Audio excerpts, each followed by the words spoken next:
Miami is a lot of fake tough guy, fake Gucci bag. Like, there's a lot of elements to Miami that I think are inauthentic and fake. Even the coach, Mike McDaniel. Twitter loves him. Hipsters adore him. Miami's easier to like. They're fun, they're new, they're flashy. It's Tua, it's Mike McDaniel. He's awesome, he's a hipster. You see his viral stuff. Here are my 5 keys to the Miami Dolphins beating the Dallas Cowboys in the inaugural Fraud Bowl. The Dallas Cowboys are coming down to South Florida, going to play the Miami Dolphins in Hard Rock Stadium in a game that many have dubbed the Fraud Bowl. I wouldn't go as far as calling it the Fraud Bowl. I would call it the Prove It Bowl. Whatever you want to call it, one team, once they win, is going to gain a bunch of momentum, and the other is going to get trashed in the media. But that's just how it is, and some fans aren't going to care, but it's going to happen. I don't think it's that big of a deal. That's why I don't call it the Fraud Bowl, because whoever wins and whoever loses are still going to be in their divisional hunt, and they're still going to be in the conference hunt. But it's extremely important for both teams to win this game and the games to follow to keep momentum going into the playoffs. While it obviously makes for great trash talking on Twitter, and in a slow Christmas week gives the media something to talk about, this game, if either team loses, they won't have time to dwell on it, because both of them have big games next week as well. The Miami Dolphins, as you know, will be facing 11-3 Baltimore up in Baltimore. They're going to have to face the Ravens up in the cold. Meanwhile, the Dallas Cowboys have to face the 10-4 Detroit Lions. But that doesn't stop the media from this week taking their shots at the Miami Dolphins. I could have probably spent 15 or 20 minutes posting all the sound bites, but you get the picture. Everybody thinks the Miami Dolphins are frauds. It's been pretty much unanimous across the sports media spectrum that if the Miami Dolphins don't win this game, they are going to trash them next week once they get back from Christmas and call them out for the frauds that they think that they are. And I'm sure you know by now they have been underscoring the fact that the Miami Dolphins have not beat a team with a winning record. That's been everywhere. They have noted that all the lofty stats and rankings that the Miami Dolphins have accumulated don't really mean anything. And that's because, in their estimation, and it's also a fact, they've been accumulated by beating bad teams. And not just bad teams, but beating the absolute worst teams. And while we as Dolphins fans can offer up any kind of excuse that we want, talking about referees and penalties and everything else, the fact remains, as of today, the Miami Dolphins have not beaten a team with a winning record. Can't deny it. So in essence, the media is correct. The Miami Dolphins must win this game. While everyone is out shopping and preparing for guests and family to arrive for Christmas, the media has no problem playing the Grinch. So it's up to this team to deliver the present that everybody is seeking. So how do they do that? Well, I've got the 5 keys to the game I'm going to tell you right now.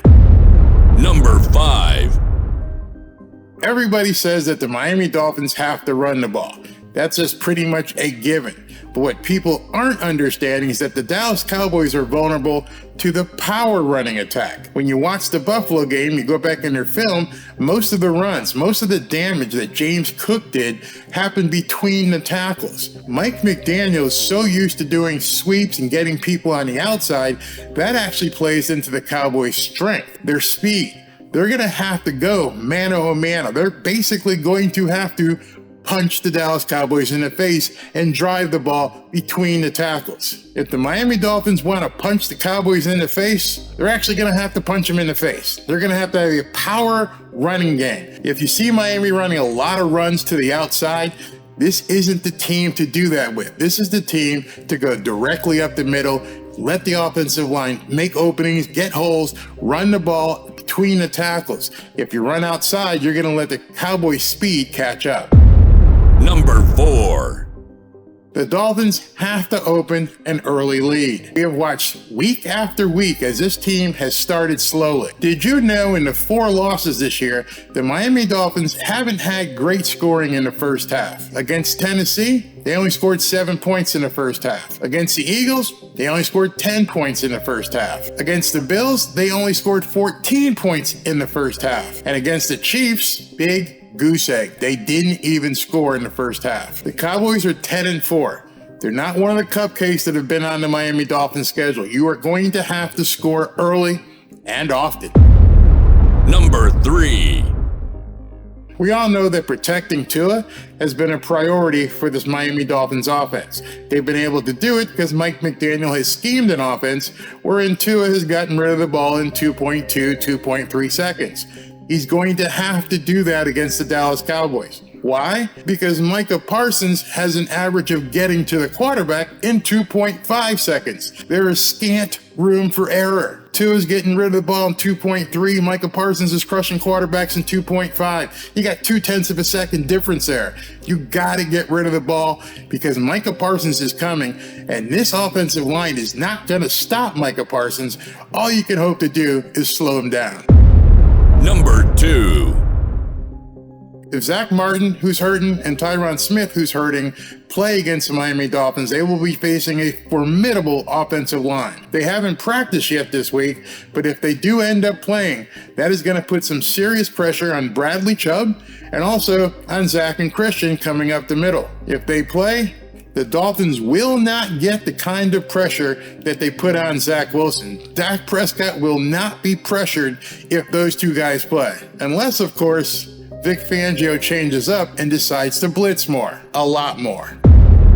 Number 1. And what I think is the number one key to this game is something that the team actually doesn't control. It's stadium noise. The fans at the Hard Rock have to be louder than they have been all year long. This really concerns me because of the late arriving crowd to the Hard Rock and their laid back fashion in which they attend the games. Everyone on all the sports shows makes a big deal of the Cowboys not being able to win on the road. But as Dan Orlovsky and others have said, the reason why the Cowboys are stumbling, reason why they're having problems on the road is because Dak Prescott can't communicate in loud stadiums. So if the Hard Rock crowd doesn't arrive early and make a shitload of noise, this could be a problem for the Miami Dolphins, especially if there's a bunch of Cowboys fans populating the attendance. It's a 4:30 game, so temperature won't be an issue. The Dolphins fan base has to come out and have to be extremely loud all game long. They gotta make it extremely uncomfortable for Dak Prescott to be calling signals. If not,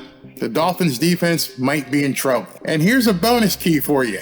No friggin' celebrations. I know the crowd loves it, but enough of it. Stop. No friggin' celebrations. Put your suits on, throw your helmets on, and come out and be prepared to do business. Win, keep your game face on, and get up to Baltimore to face the Ravens. What you can celebrate is that if you win, the narrative will finally be dead. So go ahead and celebrate the win after you put the Cowboys away. Then all the Dolphins faithful will have a very Merry Christmas. Let me know what you think about my top 5 keys to the game for the Fraud Bowl.